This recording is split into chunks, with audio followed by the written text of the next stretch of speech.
Bonjour, c'est Ursule encore. On est le 21 février 2023. Alors, je viens sonner la trompette aujourd'hui encore et je viens proclamer le retour de notre Seigneur Jésus-Christ. Soyons tous bénis, soyons remplis de sa joie. Amen et alléluia. Alors, tous, ils ressembleront à la bête. Tous. Apocalypse 13, le verset 11. Puis je vis monter de la terre une autre bête qui avait 2 cornes, semblable à celle d'un agneau, et qui parlait comme un dragon. Elle exerçait toute l'autorité de la première bête en sa présence. Elle faisait que la terre et ses habitants adoraient la première bête dont la blessure mortelle avait été guérie. La première bête, Apocalypse 13, verset 1. Elle opérait de grands prodiges, même jusqu'à faire descendre du feu du ciel sur la terre à la vue des hommes. Et elle séduisait les habitants de la terre par les prodiges qui lui étaient donnés d'opérer en présence de la bête, disant aux habitants de la terre de faire une image à la bête qui avait la blessure de l'épée et qui vivait. Et il lui fut donné d'animer l'image de la bête, afin que l'image de la bête parla, et qu'elle fit que tous ceux qui n'adoraient pas l'image de la bête fussent tués. Et elle fit que tous, petits et grands, riches et pauvres, libres et esclaves, reçussent une marque sur leur main droite ou sur leur front, et que personne ne put acheter ni vendre sans avoir la marque, le nom de la bête ou le nombre de son nom. C'est ici la sagesse que celui qui a de l'intelligence calcule le nombre de la bête, car c'est un nombre d'hommes et son nombre est 666. Amen. Alors, comme je l'ai déjà dit, je l'ai apporté peut-être hier, la deuxième bête d'Apocalypse 13 sort directement de l'église de Jésus-Christ. C'est le groupe de ses enfants. C'est cette bête-là, amen, oui, il y a la bête qui est le système, amen, et il y a aussi la bête qui est l'animal. Dans une chorégraphie, chacun prend sa place, et à la fin, ils forment la bête. Donc, ils seront appelés à ressembler à la bête. Et à la fin, quand tout sera fini, le jugement de Dieu sera fini, et que chacun prendra sa position, ils prendront leur position. Amen. Dans la bête. Chacun aura sa position au niveau de la bête. Tout comme la Bible dit, et le tabernacle qui est au ciel fut ouvert. Et chaque personne appartenant au tabernacle prendra aussi sa place dans le tabernacle divin. Alors, le verset 12 nous dit, cette bête-là, c'est-à-dire qui ressemble à un agneau, et pourtant qui parle comme un dragon, exerçait toute l'autorité de la première bête en sa présence. Amen, c'est-à-dire, la première bête était là, dans le temps où tout se passait. Elle n'était pas dans un autre monde, elle n'était pas dans le monde des morts, elle était là, présente. Alors, elle faisait que la terre et ses habitants adoraient la première bête dont la blessure mortelle avait été guérie. Elle opérait des grands prodiges jusqu'à faire descendre du feu du ciel. Verset 14, elle séduisait les habitants de la terre par les prodiges. Là où souvent on a eu un peu des problèmes, peut-être, c'est quand ça parle de la terre, on a mis tout le monde dedans. Mais le Seigneur vient faire une précision, n'est-ce pas? Dans les temps dans lesquels nous sommes, il nous apporte un peu plus de lumière. Les habitants de la terre, ici, c'est les habitants, c'est les chrétiens. Ceux qui n'habitent pas encore au ciel, ils sont sur la terre. Mais ici, c'est le groupe de ceux qui ont été conduits en captivité parce qu'ils ont été trompés. Ils ont été séduits. On leur a dit, c'est pas grave. Salut un jour. Salut toujours. On leur a dit, c'est pas grave. L'église de Laodicée, c'est le modèle. Tu peux continuer de vivre ta vie comme tu veux. et en même temps appartenir à Dieu parce que tu es sauvé par grâce. Et ils ont donc été trompés, si bien que ils adoraient la bête. Peut-être sans le réaliser ou quoi, mais c'est dit que ils avaient sur leurs mains et sur leur front la marque de la bête. Ça veut dire quoi? Dans Deutéronome 6, le verset 8, Dieu nous a dit de mettre en pratique la parole, de l'enseigner à nos enfants, aux enfants de nos enfants, de l'écrire sur nos murs, c'est Deutéronome 6, le verset, à partir du verset 8, de l'écrire sur nos murs, de telle sorte que la parole de Dieu soit au niveau de notre frontenelle, comme une lumière, comme une lampe, c'est-à-dire, la parole de Dieu, c'est elle qui va ouvrir notre troisième œil, si on peut le dire ainsi. C'est-à-dire, c'est par la parole de Dieu que notre conscience, amen, sera éveillée et puis réveillée. C'est ça que la parole de Dieu est en train de dire. Mais eux, au niveau de leur front, ce n'était pas la parole de Dieu. C'était plutôt la marque de la bête. Et la marque de la bête, c'est quoi? On peut dire beaucoup de choses, mais on sait que ça a tout à voir avec l'échange, le commerce, voilà. Le commerce, voilà. Alors, personne ne pouvait acheter sans avoir la marque, le nom ou le nom de la bête. Personne. Et ça, c'est le groupe de ceux qui sont retrouvés à faire une image à la bête. Alors, faire une image à la bête, bon, je l'ai déjà expliqué dans d'autres vidéos, c'est ressembler à la bête. C'est-à-dire que le temps vient, et c'est très très bientôt. Je ne sais pas, ça peut se déclencher demain, Dieu seul sait, n'est-ce pas? Mais c'est à la porte. Le temps vient où il sera exigé à tous, en tout cas ceux qui côtoient les églises, il sera exigé de ressembler à la bête. C'est-à-dire d'avoir dans son corps un comprimé, un liquide, c'est-à-dire quelque chose qui évoque la médecine, d'avoir dans son corps aussi quelque chose qui évoque la religion, d'avoir dans son corps aussi quelque chose qui évoque la sorcellerie. Parce qu'il y a trois choses ici. Il y a les deux cornes. L'une, c'est la médecine, l'autre, c'est la théologie ou bien, voilà. Et quand on parle du dragon, c'est la sorcellerie. Le troisième élément. Alors, elle faisait des miracles. Nous savons tous que aujourd'hui, les églises de Jésus-Christ sont remplies où les gens disent qu'ils font des miracles. Ils multiplient l'argent et puis ils séduisent les gens vendent leur terrain, ils viennent déposer ça aux pieds du soi-disant prophète, pasteur et tout. Et puis, on les promet monts et merveilles. Mais quand tu t'arrêtes, tu te demandes comment des gens qui sont sensés, des gens qui ont travaillé toute leur vie, comment se fait-il qu'ils peuvent vendre leur terrain et venir déposer ça à quelqu'un, soit disant que c'est le leader spirituel. Et le Seigneur m'a dit, avant qu'une personne se lève pour venir donner le terrain à son leader spirituel, il a déjà été incanté et pas à peu près. Son nom a été pris et il a été, je veux dire, ensorcelé. Et c'est ça, le fait que cette bête-là séduisait les habitants de la terre par des prodiges qui lui étaient donnés d'opérer. Elle le faisait en présence de la bête, c'est-à-dire, elle faisait des miracles, comment on dit ça? Des faux miracles, voilà. Elle faisait des faux miracles. C'est ça que la bête faisait. Et le Seigneur aimerait que tu saches ceci.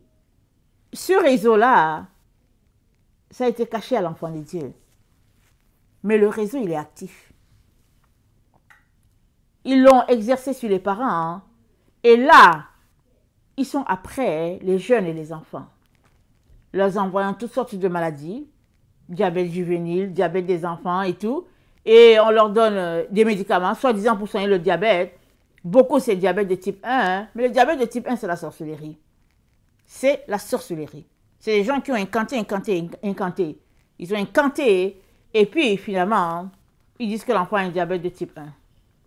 Mais si les parents sont des parents qui prient, qui jeûnent, Dieu va ouvrir leurs yeux pour voir ce qui se passe. Il va ouvrir leurs yeux. Mais malheureusement, les enfants de Dieu sont pris à courir après les choses du monde. Alors, Satan aussi est pris à courir après leurs enfants, après tout ce qui leur appartient. Pourquoi est-ce qu'il est après les enfants? Il est après les enfants pour qu'il n'ait pas la chance d'avoir des rêves, de se réveiller. Déjà, partout autour d'eux, c'est l'électronique. Ils sont partout sur les cellulaires électroniques, les jeunes aujourd'hui. Peu importe l'endroit, ils sont pris avec ces gadgets-là. Et maintenant, d'un autre côté, on veut leur injecter des médicaments. Et après, l'enfant s'assoit et puis il dort, il est fatigué. Et d'un autre côté, on leur donne beaucoup de drogues. On leur fait prendre des drogues pour tuer la jeunesse. Ça se passe beaucoup dans plusieurs pays. Ça se passe beaucoup. Et Dieu n'est pas content. Parce qu'au lieu que ces enfants puissent prier, travailler pour pouvoir récupérer les enfants faits à l'image de Dieu, ce sont ces enfants-là, faits à l'image de Dieu, que l'ennemi veut. Et il vient leur ôter ce qu'ils ont de divin. Qu'est-ce qu'ils ont de divin? Ils ont de divin le souffle de Dieu. Proverbe 20, 27. Proverbe 20, 27.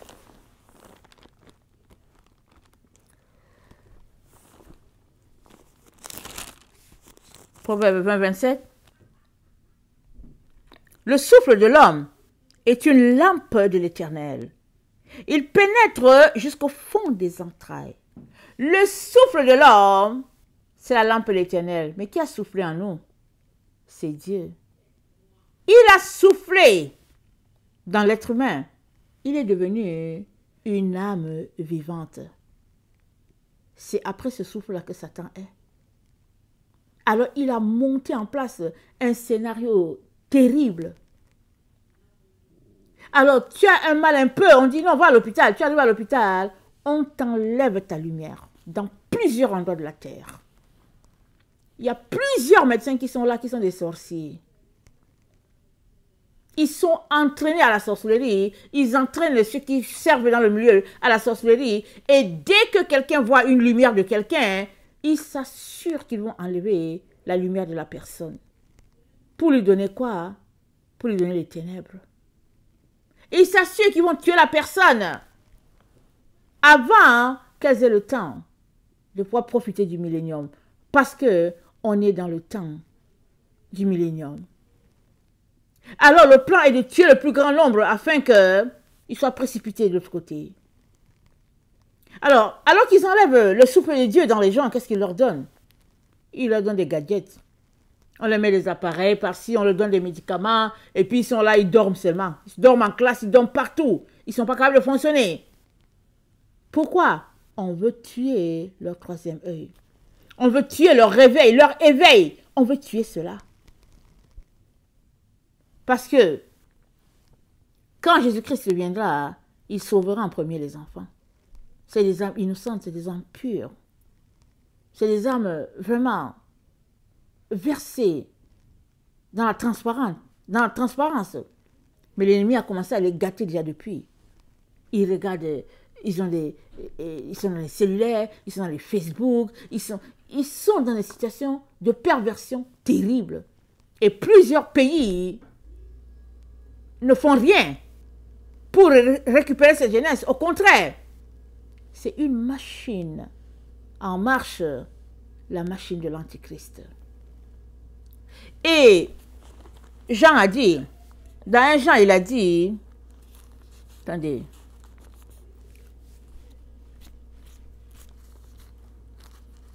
excusez-moi, je tourne ma page.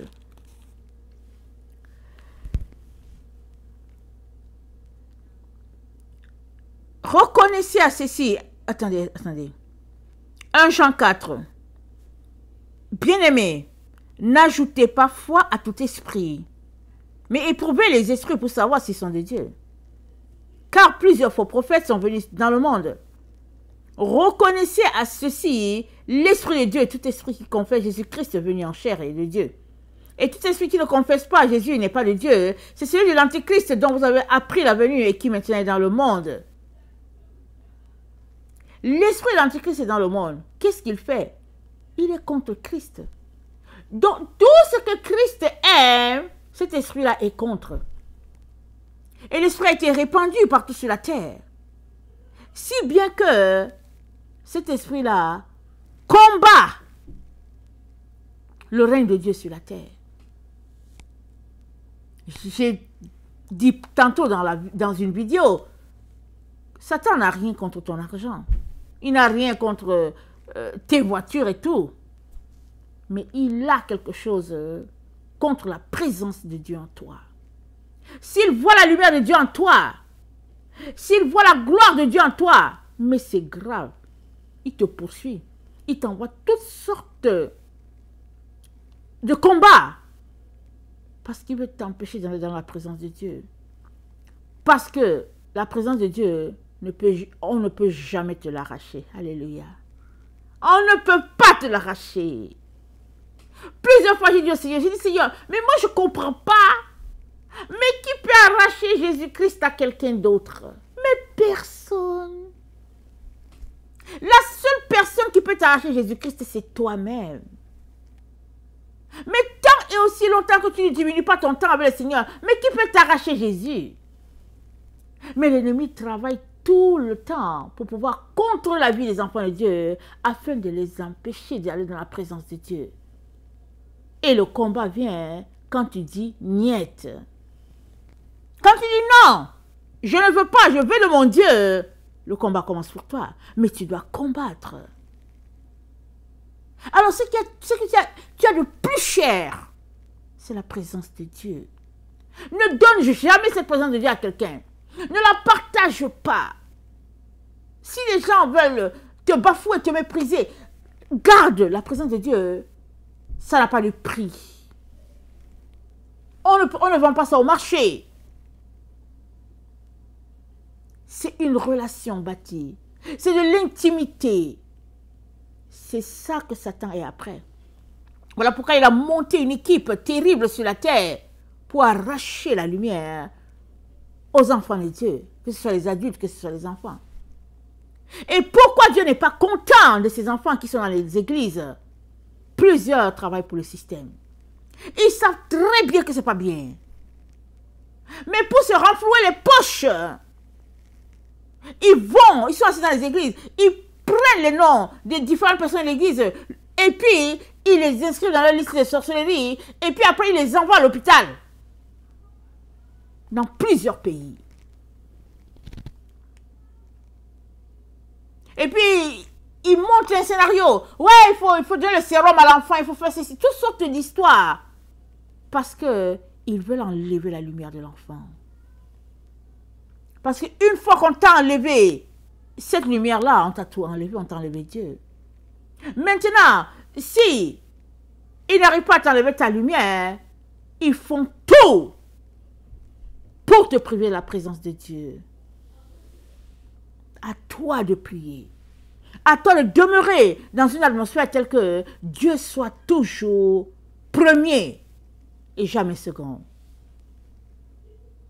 Alors, les enfants de Dieu sont amenés, tel que c'est dit dans le texte, à faire une image à la bête.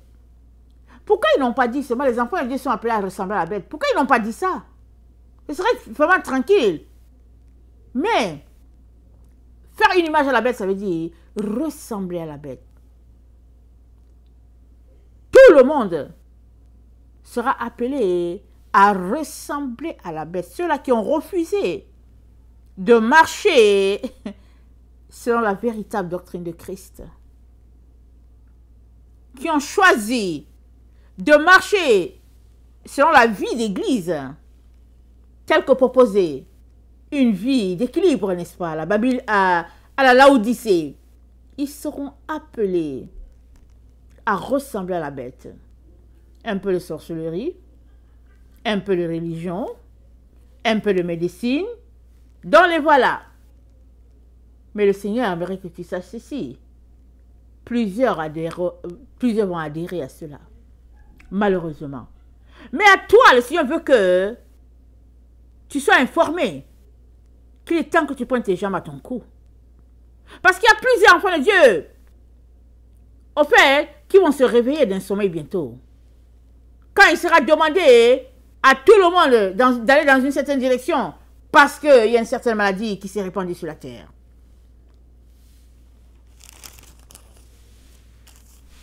Alors l'apôtre Jean nous dit, petits enfants, le verset 18, 1 Jean 3, petits enfants, n'aimons pas en parole et avec la langue, mais en action et avec vérité. C'est ça que Dieu reproche à ses enfants. Plusieurs de ses enfants l'aiment en parole, avec la bouche. Jésus, bisous. Jésus, bisous. C'est tout, ça s'arrête là. Jésus-Christ dit de l'aimer en action et avec vérité. C'est quoi la vérité? C'est la lumière. C'est la justice. C'est la transparence, c'est la droiture, c'est ça la vérité. Et seuls ceux qui marchent main dans la main avec Dieu ont en eux cette vérité au fond du cœur. David dit, tu veux que la vérité soit au fond du cœur. Fais donc pénétrer ta sagesse en moi. Alors, tous ces médicaments-là sont donnés pour que la sagesse de Dieu te soit enlevée et que tu puisses marcher comme un insensé. Et Dieu nous dit dans Apocalypse 18, excusez-moi, on a déjà vu ça longuement. Il dit, Apocalypse 18, le verset 23, la lumière de la lampe ne brillera plus chez toi. Chez toi, c'est où? C'est pas dans ta maison, dans les quatre murs. Hein. La lumière de la lampe ne brillera plus chez toi, ça veut dire dans ton corps. Excuse que je te dise la vérité. Dans ton corps. Proverbe 20, le verset 27. Dieu souffla dans les narines. Et les narines, c'est le souffle de Dieu, c'est sa lumière. Et cette lumière ne brillera plus en toi. Tu seras dans le noir, les ténèbres. Et ta maison sera envahie par des démons. Et la voix de l'époux et de l'épouse ne sera plus entendue chez toi. Parce que tes marchands étaient les grands de la terre. Mais qui sont ces marchands? Les grands de la terre. Pourquoi c'est précisé ici, tes marchands étaient les grands de la terre? Parce que c'est eux qui sont en association sur toute la terre. C'est eux qui ont mis ce système-là en place pour s'enrichir. C'est eux. Regardez, aujourd'hui, les petites entreprises ont disparu. C'est que les grandes entreprises là, les multis là, qui sont ensemble et puis ils se partagent les dividendes. Et ils ont en place des systèmes un peu partout. Partout où ils peuvent soutirer de l'argent. Et toujours, c'est dans le but de souiller la jeunesse, souiller les enfants de Dieu, souiller. Et je n'aimerais pas être à la place de ces enfants de Dieu là, qui ont des travaux, qui travaillent, que Dieu a bénis et qui ont le bon boulot, mais qui font la sale besoin de ramasser les noms des gens et de communiquer ça aux ennemis. Ils envoient les noms un peu partout dans un groupe là-bas, c'est le groupe des sorciers, ils prient. Ils envoient ça dans les pays. Ils envoient ici, c'est les gens qui c'est-à-dire que chaque groupe est divisé. Et on prend le nom des enfants de Dieu et puis on en fait ce qu'on veut. Un peu comme dans le temps où il y avait la guerre froide entre la Russie et puis les autres pays, les autres pays occidentaux. Il y avait une guerre froide entre les pays de l'Est et puis les pays de l'Ouest. Et les gens épiaient tout un chacun. Et les agents secrets, ils avaient des boulots. Ils travaillaient.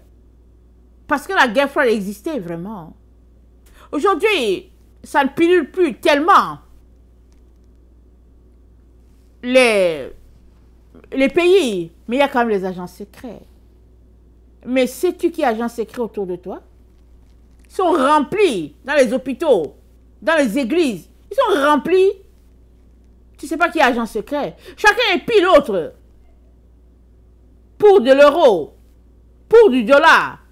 C'est après cela que Dieu dit, répentez-vous. Répentez-vous. Parce que votre argent ne va pas vous servir. C'est l'argent du sang. C'est exactement l'argent comme Judas a fait à Jésus. Il a pris l'argent. Mais finalement, il ne l'a pas utilisé. Dès qu'il a pris l'argent, il s'est rendu compte qu'il vient de faire une bêtise. Il a jeté l'argent, il ne l'a pas utilisé. Mais toi, tu utilises cet argent. Tu vends l'âme de tes frères, de tes sœurs. Tu vends l'âme de tes enfants, les enfants de tes amis. Tu vends l'âme pour te faire de l'argent. Et Dieu dit, malheur à la personne par laquelle le scandale arrive. Malheur, malheur à cette personne-là.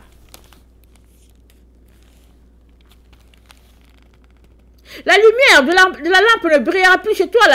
L'épouse ne sera plus entendue chez toi. Parce que tes marchands étaient les grands de la terre. Parce que toutes les nations ont été séduites par tes enchantements. Enchantement, pharmakia. Pharmakia, théraphin, sorcellerie. Voilà ce qui se passe dans l'église de Jésus-Christ.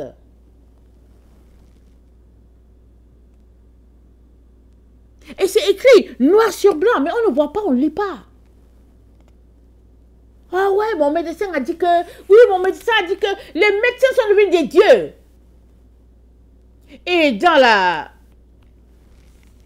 la deuxième bête d'Apocalypse 13, il y a une corne qui est pour la médecine. Pourquoi? Parce que c'est le faux prophète. C'est le faux prophète. Allons-y, Apocalypse 16. Apocalypse 16.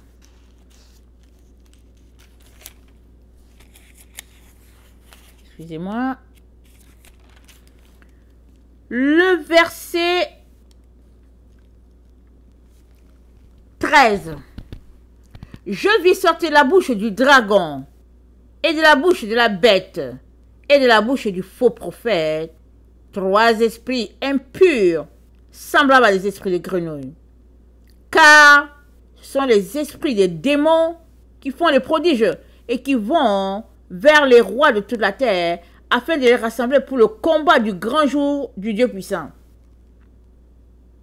Pourquoi ils vont vers les rois?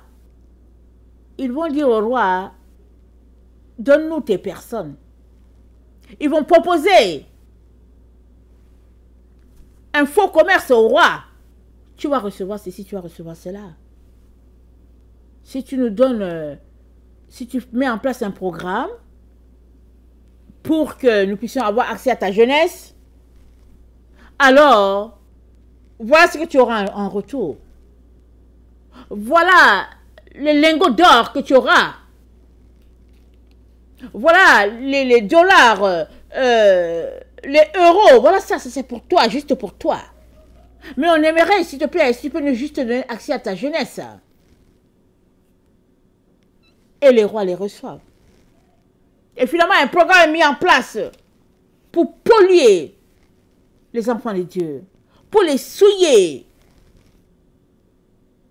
afin qu'il n'ait pas la chance de rencontrer ce Dieu-là face à face. Voilà pourquoi Dieu expose ce système-là.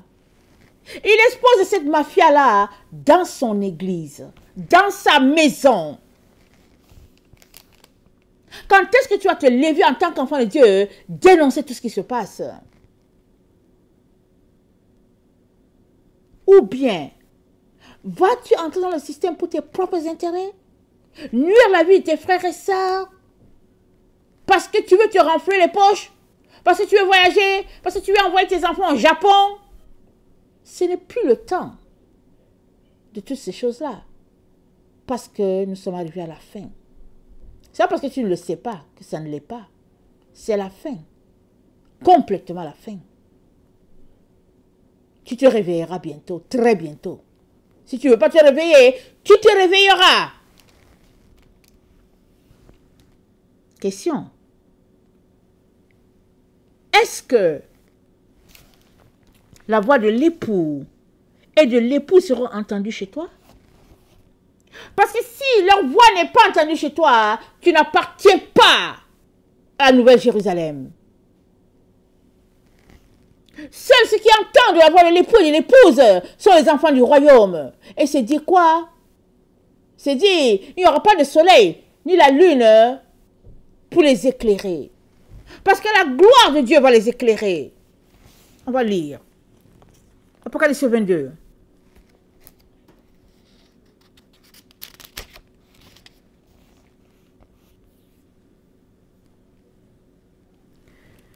Et il me montra un fleuve d'eau de la ville, limpide comme du cristal qui sortait du trône de Dieu et de l'agneau.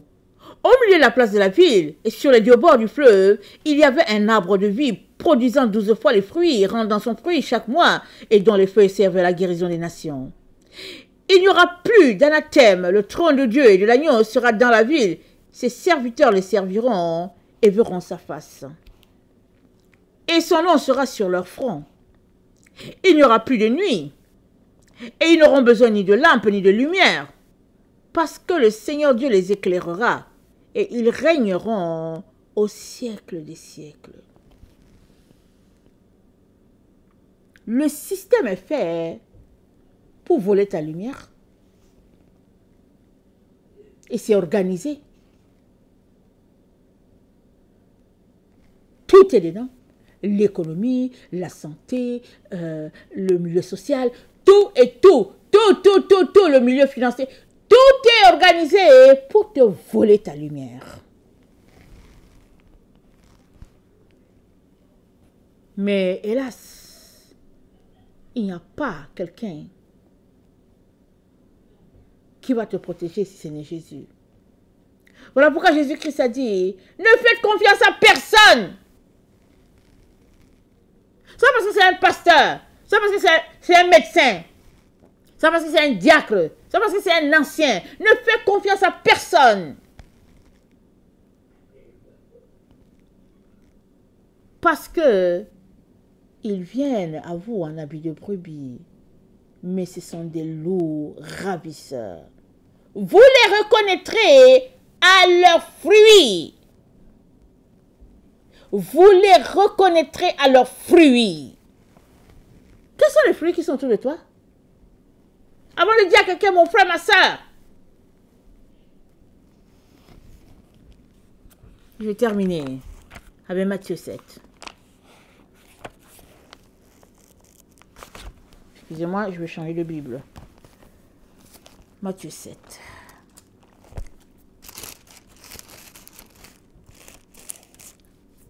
Verset 15. Gardez-vous des faux prophètes. Ils viennent à vous en vêtements de brebis, mais au-dedans, ce sont des loups ravisseurs. Vous les reconnaîtrez à leurs fruits, cueille-t-on des raisins sur des épines, ou des figues sur des chardons. Tout bon arbre porte de bons fruits, mais les mauvais arbres portent de mauvais fruits. Un bon arbre ne peut porter de mauvais fruits, ni un mauvais arbre porter de bons fruits. Tout arbre qui ne porte pas de bons fruits est coupé et jeté au feu. C'est donc à leurs fruits que vous les reconnaîtrez. Excusez-moi.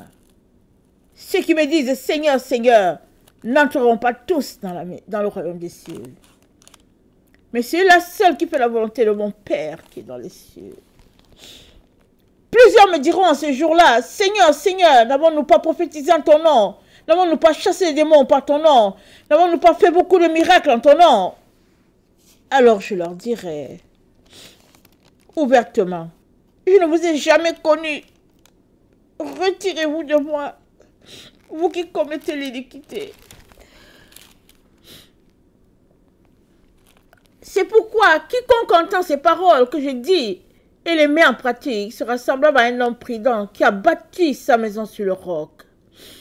La pluie est tombée, les torrents sont venus, les vents ont soufflé et se sont jetés contre cette maison. Elle n'est pas tombée parce qu'elle était fondée sur le roc. Jésus-Christ, c'est notre roc. Quand est-ce que nous allons sortir du mensonge de ce monde et embrasser la vérité de Jésus? Ils sont remplis autour de nous, ces gens-là, des menteurs, des voleurs, des loups. Gardez-vous des faux prophètes qui viennent à vous en vêtements de brebis, mais au-dedans, ce sont des loups ravisseurs. L'ennemi est dans la maison, dans l'église de Jésus-Christ. L'ennemi est dedans. Mais les enfants de Dieu, ils croient à tout. Il suffit juste qu'on leur appelle un conférencier. Le conférencier vient s'asseoir pour leur dire que ouais, selon ceci, selon cela. Et ils embarquent. Combien sont-ils ceux qui ont déjà perdu leur lumière?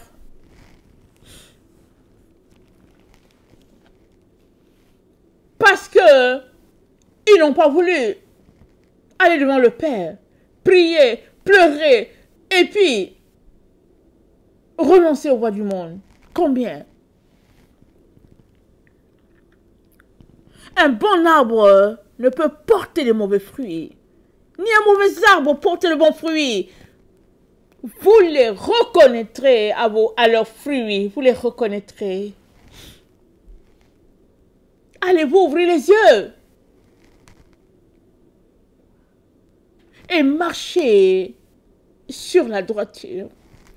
La voie de la droiture. Notre Seigneur ne mérite pas qu'on le traite comme ça. Il ne mérite pas. Il a tout donné pour nous. Et à cause de quelques dollars, on lui tourne le dos. On n'est pas prêt à souffrir un peu pour lui.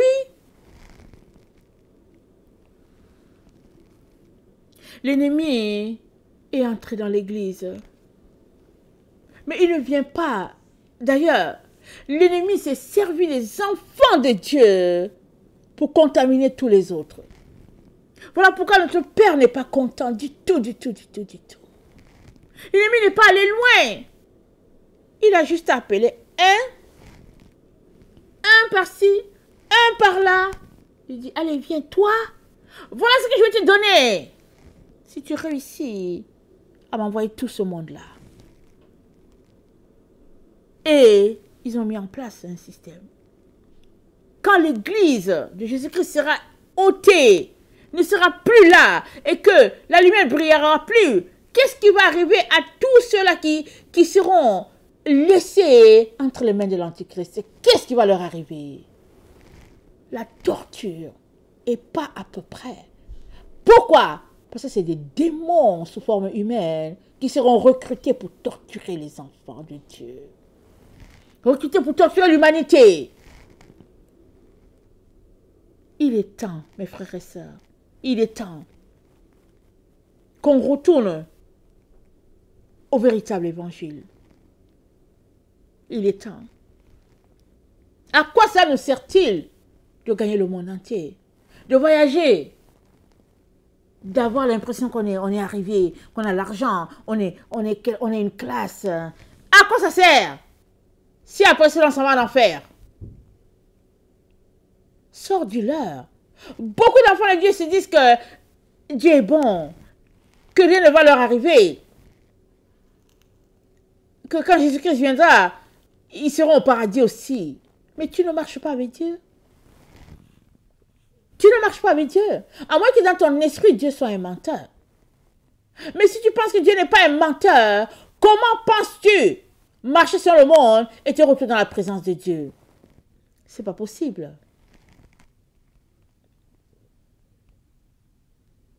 Pour ne pas faire une image à la bête, c'est-à-dire que pour ne pas te retrouver à ressembler à la bête, il faudrait que tu ressembles déjà à Jésus-Christ là où tu es. Et il faudrait que tu renonces complètement à la vie de ce monde. Et que tu ressembles à Jésus-Christ. C'est la seule manière pour toi.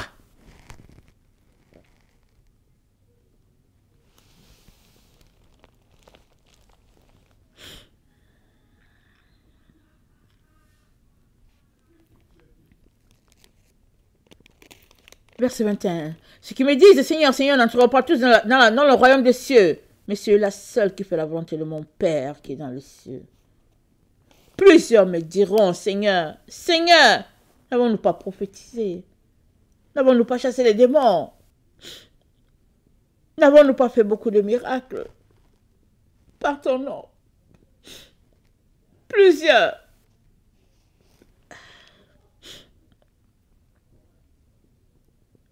Que ce ne soit pas ton cas, mon frère, ma soeur. Que ce ne soit pas mon cas. Mais que ce jour-là, on puisse se réjouir tous parce que on aura été dans la terre, sur la terre, on aura passé des moments terribles, mais Dieu nous aura rachetés parce qu'on avait choisi la bonne part, c'est-à-dire notre Seigneur Jésus-Christ. Que le Seigneur bénisse sa parole et que chacun puisse travailler de manière à lui rester fidèle. Il mérite qu'on lui soit fidèle, notre Seigneur. Il allait jusqu'au bout. Que nous lui soyons fidèles. Que nous lui restons fidèles. Soyez bénis au nom de Jésus. Amen.